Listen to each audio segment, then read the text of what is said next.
2026 সালে তোমরা যারা এসএসসি পরীক্ষা দিবা তোমরা হয়তো শুনেছো যে তোমাদের পরীক্ষা 2 মাস পেছাচ্ছে এবং এই 2 মাসে একটা স্ট্রং কামব্যাক যদি তোমার দিতে ইচ্ছা হয় তাহলে ইচ্ছাটা করে ফেলো। এবং কামব্যাকের ক্ষেত্রে যদি মনে হয় যে বায়োলজিতে তোমার দুর্বলতা আছে তাহলে বায়োলজির দুর্বলতা কেটে উঠুক আমার এই বই দিয়ে।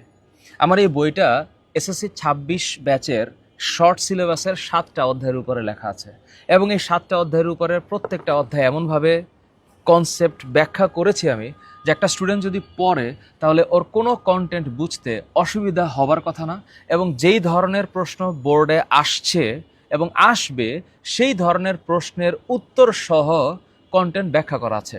একটা নমুনা দেখাচ্ছি আমি আমি চতুর্থ অধ্যায় যেটার নাম হচ্ছে জীবনী শক্তি, এটা একটু দেখাই। অধ্যায়টার শুরুতে ব্যাখ্যা আছে, কনসেপ্ট ম্যাপ আছে, যেন একবারে পুরো চ্যাপ্টারের কি আছে বোঝা যায়। শুরু থেকেই যদি আমি দেখি কন্টেন্ট ব্যাখ্যা আছে, এই টপিক থেকে কেমন এমসিকিউ আসবে সেই এমসিকিউ দেওয়া আছে এবং চিত্রগুলোকে সুন্দর করে রঙিনভাবে ফুটিয়ে তোলা হয়েছে। এটা চোখের মধ্যে মানে যখন দেখবে তখন চোখের মধ্যে একটা আরাম ফিল হওয়ার কথা আমার হিসাবে। বাকিটা তোমরা চিন্তা করবা। এখানে যেভাবে চিত্র অনুযায়ী ব্যাখ্যা করা আছে, একটা স্টুডেন্টের ইন্টারমিডিয়েটে যাওয়ার আগে এসএসসিতে যেই ধরনের বই পড়লে তার পড়াটা পারফেক্ট হবে আমি চেষ্টা করেছি প্রথম এডিশন হিসেবে এখানে সেভাবে উল্লেখ করার।